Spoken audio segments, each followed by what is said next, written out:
Too early. Right, let us now come to the first of the urgent questions. Secretary of State for Education, Bridget Phillipson. Thank you, Mr Speaker. To ask the Secretary of State for Education if she will make a statement on her department's plans to roll out 15 hours of funded childcare to 2-year-olds in working families from April 2024. Minister. Thank you very much, Mr Speaker. This government is rolling out the single largest expansion in childcare in England's history. By September 2025, we will be providing working parents with 30 hours of free childcare a week from when their child is 9 months old all the way until their child starts school. By 2027-28, this government expects to be spending in excess of £8 billion every year on free hours in early education, double the amount we are currently spending. We are introducing this in phases. From April, eligible working parents can access the first 15 hours of free childcare each week for their 2-year-olds. Then in September, they will be able to access the first 15 hours each week for their 9-month-old. A year later, in September 2025, they will be able to access the full 30 hours for all eligible children aged 9 months and upwards. We want parents to be able to access the new offers as soon as they can.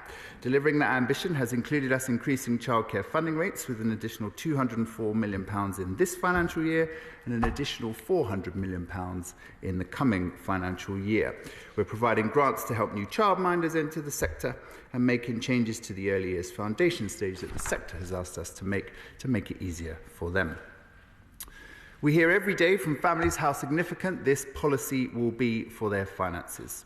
Once the rollout is completed, eligible families will save up to £6,500 per year. It will help parents return to work or increase their hours, and tens of thousands of parents have already successfully applied for their codes ready to take up the places in April. Parents should visit childcarechoices.gov.uk to see the full range of support they are entitled to. Regarding tax-free childcare, we will be issuing letters with temporary codes to any parents whose tax-free childcare reconfirmation date falls on or after the 15th of February and before the 1st of April. This will ensure any eligible parent who needs a code to confirm their funded childcare place with their provider will have one, and that no parent should worry that they will lose out. And Mr Speaker, I welcome this opportunity to correct some of what have been misleading stories about the childcare rollout. And also to hear from the Honourable Lady about whether she supports our childcare policies, and if not, what her childcare policies would be, because I'm sure the members on her benches would like to know as much as we would. Can I just say, in which case it would have been good to have come forward with a statement rather than me granting a UQ. So please bear that in mind before we make the comment. Bridget Phillipson. Thank you, Mr Speaker, and thank you for granting this urgent question. Crumbling school buildings, botched school budgets, and now the hat-trick, a childcare pledge in tatters because of Conservative bungling. And it's not ministers opposite, but families across this country paying the price for Tory incompetence. And how do we get here? A litany of failures, a pledge without a plan, a department without a grip, led by ministers without a clue. Families without the certainty of a childcare place they were promised by the Chancellor last March. And meanwhile, the department is facing a further £120 million shortfall because of yet another miscalculation. How are they going to make up this shortfall? Families are facing a rolling wave of Conservative chaos which wrecks all before it. Providers an utter fiasco, where their income after April is still a state secret. When will providers be told about their funding rates? How many families does he estimate will now not be able to access new hours because of this shambles? The Prime Minister's official spokesman said this morning, "We are confident that the provision and capability is there. We are confident in the strength of the marketplace." But the market is telling them that their plan simply isn't deliverable. The Chief Executive of the Early Years Alliance said signing up to the new system was, and I quote, financial suicide for providers. Mr Speaker, this isn't a market, it is an almighty mess, and ministers know it. Government sources are briefing the papers that there will be parents that just don't get their places. So let me explain to ministers of words of one syllable. That is no good. That will not work. They must do more. They need to fix it. If providers can't price places now, how on earth can they be expected to offer more in September? Can ministers guarantee to parents now that the rollout will be delivered on time? Yes or no? Mr Speaker, it need not be this way. Sir David Bell is leading Labour's early years review to ensure that childcare is about life chances for children as well as work choices for parents. Up and down this country, families are fed up with this government, its broken promises, its incompetence. It's time for a general election and to end this Tory shambles once and for all. Thank you, Mr Speaker. I'll try to pick up the questions from the bluster there. On the 120 million pound. This is a specific issue that affects September 24 onwards, where we allocated to local authorities 22 weeks of funding because that is the period from September to March. Some then said, in fact, they pay 26 weeks to their providers. So we got that money in order that they can provide those 26 weeks of funding where that is what they do. On funding rates for 3- and 4-year-olds, we actually announced these in April last year, and for 2-year-olds in November. And given that local authorities have to pass through 95% of the money that we give them, providers do have a pretty good idea of what they'll get. However, it is the case that while the vast majority of local authorities will have confirmed their rates in the coming weeks, there are a small number that leave it right up until the 31st of March, and we are encouraging them to not do that and to do it as early as possible, like the other local authorities are. She asks how many families won't be able to access the childcare offer as a result of these two issues. The answer is none. And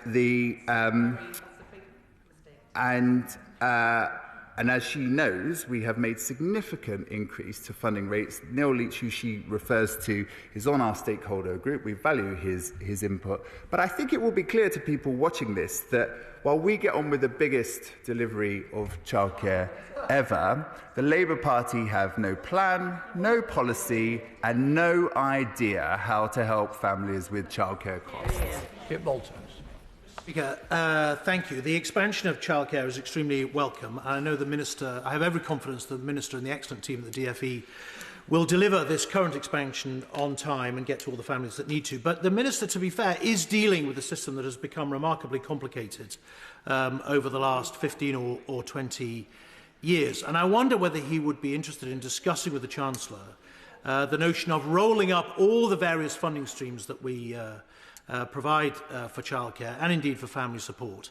And instead of taking money from people in taxes, losing some in administration and giving it back to them in the form of mandated childcare, just giving every family with children a very generous tax break to allow them to make choices for themselves.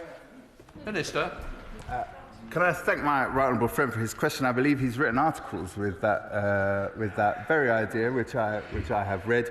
We do think the system we have at the moment is the best way of achieving what we want to, but of course I'm happy to continue discussions with him. Karin. Thank you, Mr. Speaker. Good quality childcare is a crucial economic infrastructure issue for parents now and educating children of the future. That's why we need it. The system is too complex. In Bristol South, we can't access it. Providers are collapsing. So when will the government think about coming forward with a workforce plan to try and stabilise the system before adding more and more complexity for parents? Well, I'm not sure what the honourable lady means that people in Bristol can't access it, and if she wants to send me details of that, then I'd be happy to look at that, because, as I say, tens of thousands of parents have already done so. It's also important to say that while there has been a fall in providers, there's been an increase in both staff and the number of places. So we are confident that we are going to deliver the rollout as planned. Thank you, Mr. Speaker. I welcome the Minister's statement, and working parents across Southend West absolutely welcome this expansion and the biggest investment in childcare in England ever. I have today, however, received a letter from a very experienced childminder working in Lee for over 20 years called Victoria Morris, and she points out that if a person owns a nursery, they are able to claim the funding for children they're not related to, including their own children. But for childminders, that is not the case. So she simply asks, would the Minister consider lifting that ban so that childminders are on the same level footing as other childcare providers? It is in legislation at the moment that you're not able to access government money for looking after your own children. That can happen in a larger setting. We have no plans to change that at the moment, but I'd be happy to have a discussion with my honourable friend. Justin Malthouse. Thank you, Mr. Speaker. We know the challenge that many parents face in trying to find an appropriate setting for their children in terms of nursery provision, but it's actually even harder if that child has special educational needs. I am getting messages now that some nurseries are refusing to take children on who've got special educational needs. Can the Minister say, without equivocation at the dispatch box, that is unlawful? Minister. The honourable gentleman makes a very important point, and that he is absolutely right. And we have heard from great organisations like Dingley's Promise about providers not providing places to children with special educational needs, and it's something that myself and the team are looking at to make sure that is not the case. John Beck. Mr. Speaker, parents did ask for support with childcare. The government and the Treasury have delivered, but the system also does need to be simple. I've been following Pregnant Then Screwed's analysis of the codes and receiving the codes, and I saw that they made an announcement today that there's been a fix found, and they thanked the department for that, so it'd be helpful to hear a little bit more about that. But would my right honourable friend meet with people like New Deal for Parents group that are looking for long-term simplifications? Will he also say how he's working through the different local authority areas to show that there's going to be places available now and also in September, because so many parents are looking forward to that coming forward?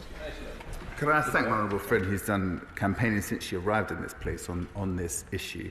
The tax-free childcare code issue was a very specific issue caused by parents needing to reconfirm their eligibility every 3 months to prove they're still eligible for it.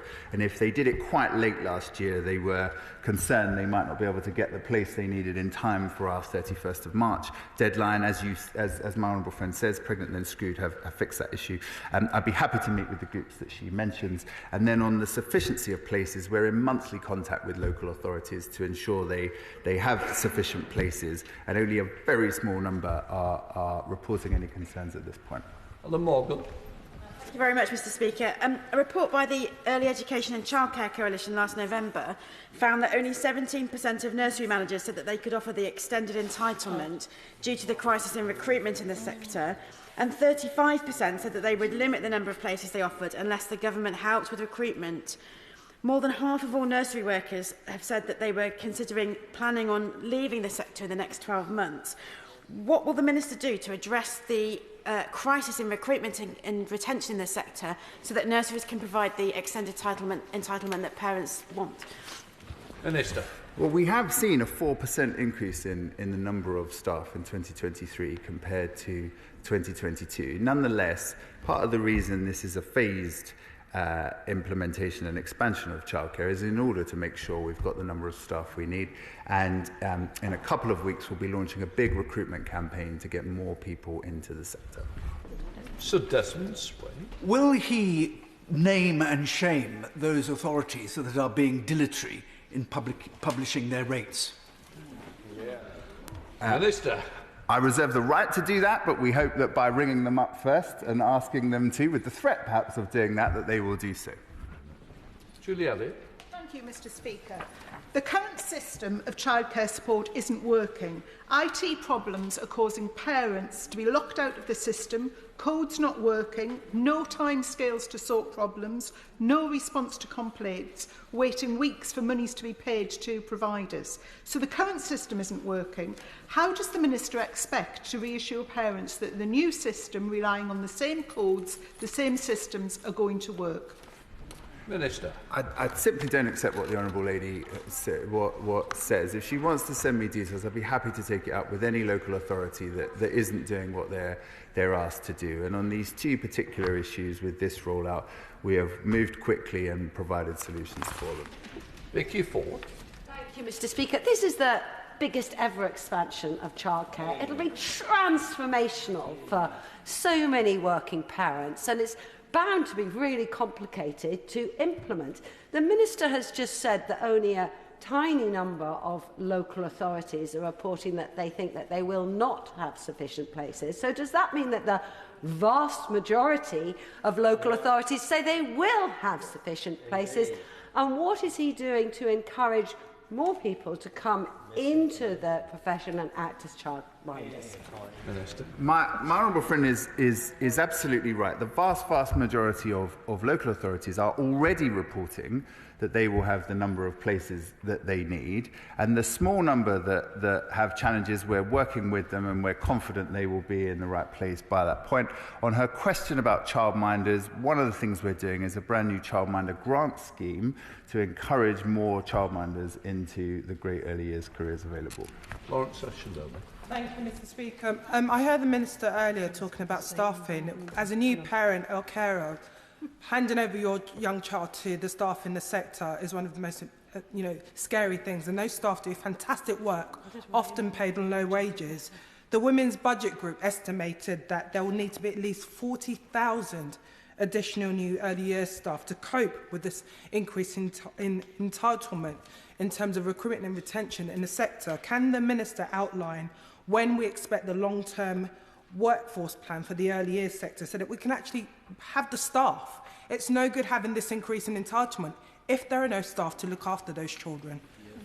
Minister. Well, the Honourable Lady is right. We do need more staff. I think the estimate she's referring to is in time for September 2025 rather than for the first part of the rollout in April. That's part of why we've got the recruitment campaign that we do, and we're pleased to have already seen a 4% increase in the number of staff. Vickers.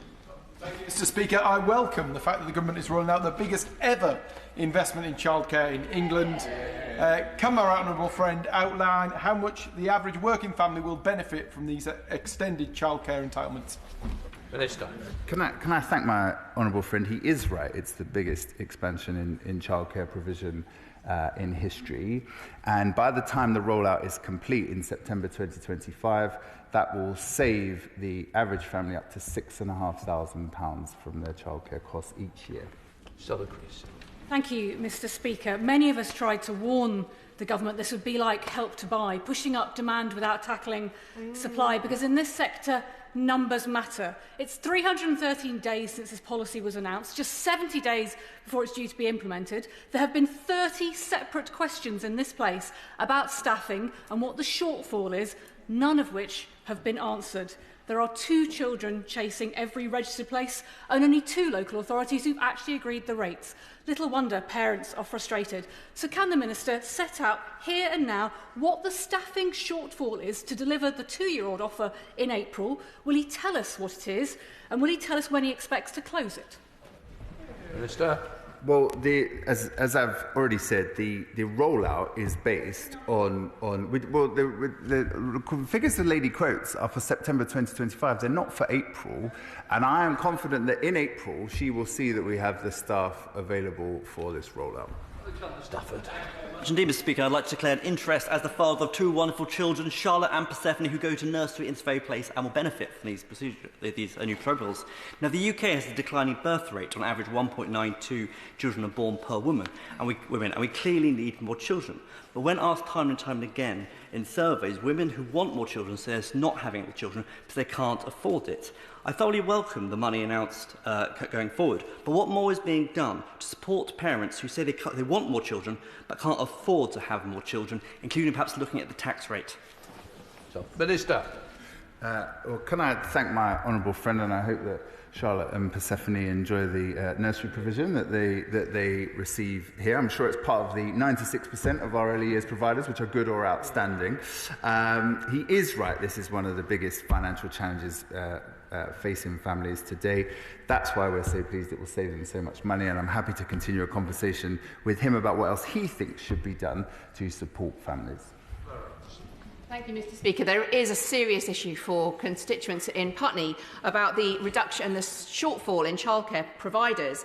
The future of Eastwood Nursery School, which is the last remaining state-maintained nursery in my constituency, is under immediate threat of closure.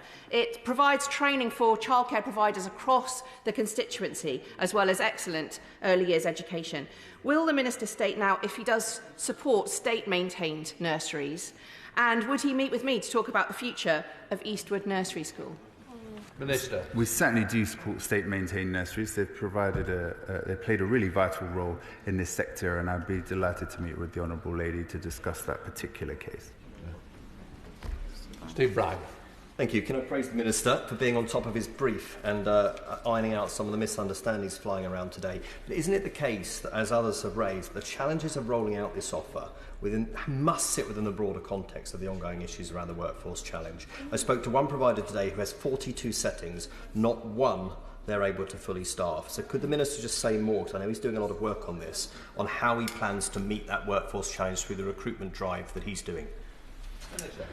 Can I thank my honourable friend who also has done a lot to champion the sector and raise the challenges that it faces. He is right. We do need to get more people into this workforce, particularly for the September 2025 rollout. That's what the recruitment campaign is all about. But it's also what the changes we made to the early years foundation stage were all about, where we listened to providers about flexibilities they'd like that might make their lives easier.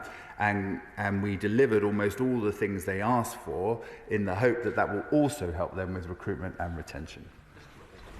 Thank you, Mr. Speaker. I recently visited Wrighton Willows Montessori Nursery in my constituency, where I met the manager who explained to me her real concerns about the impact on her and how she was going to make the sums add up financially and provide that excellent service.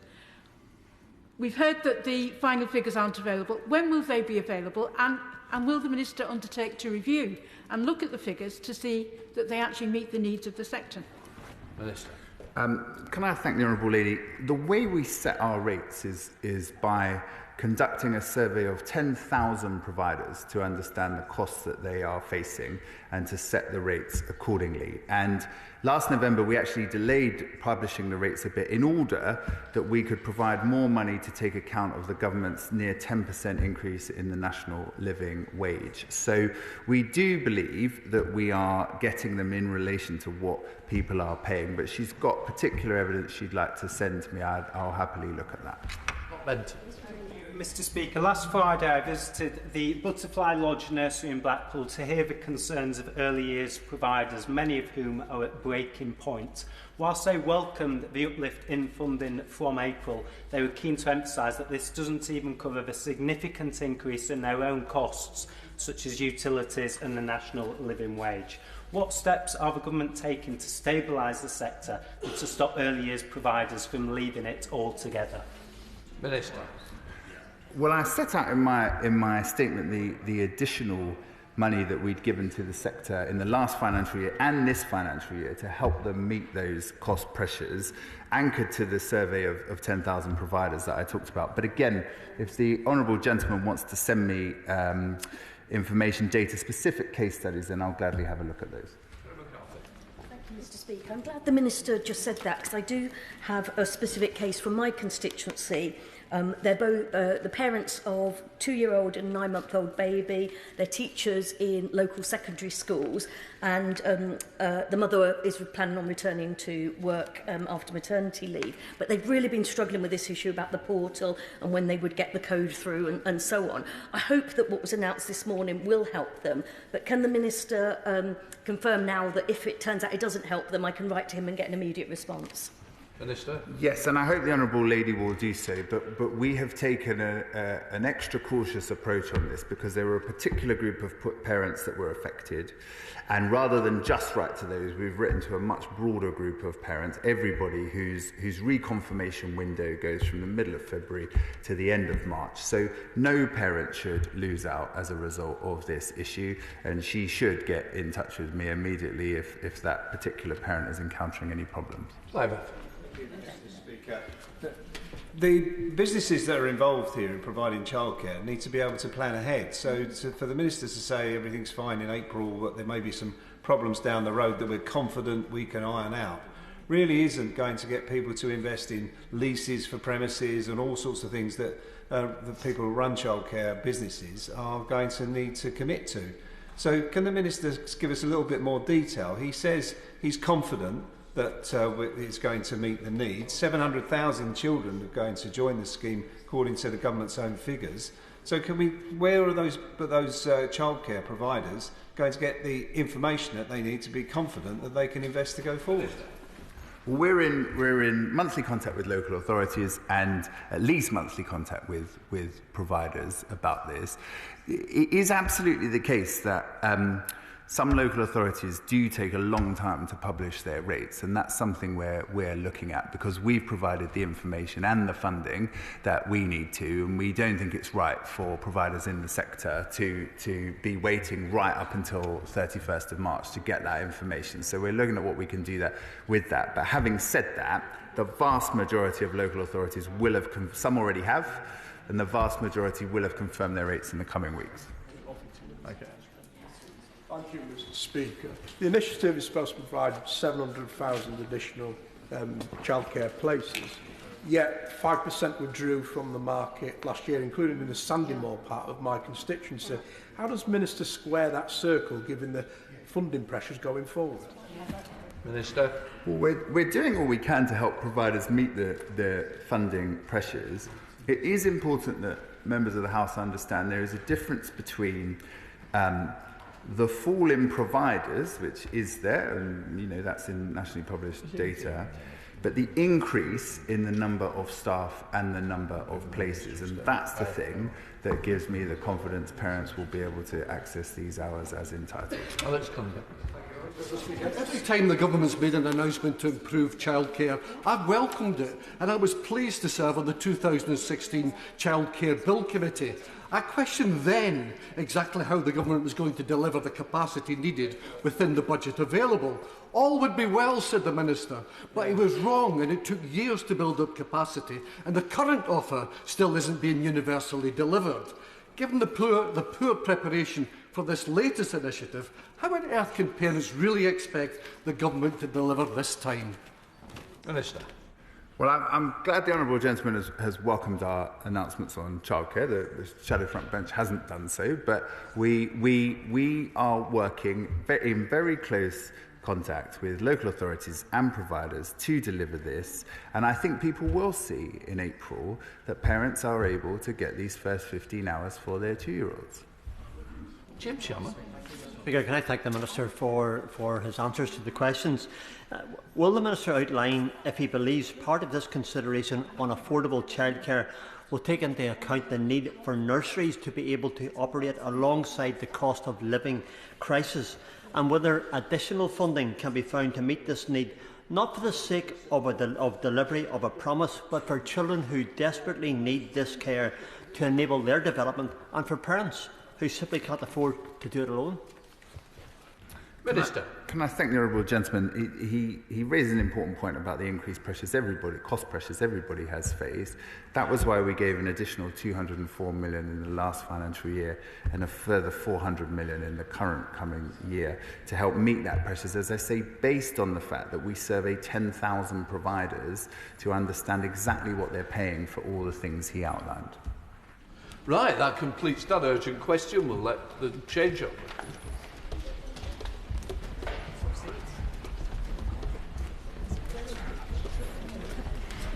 Take her, no problem.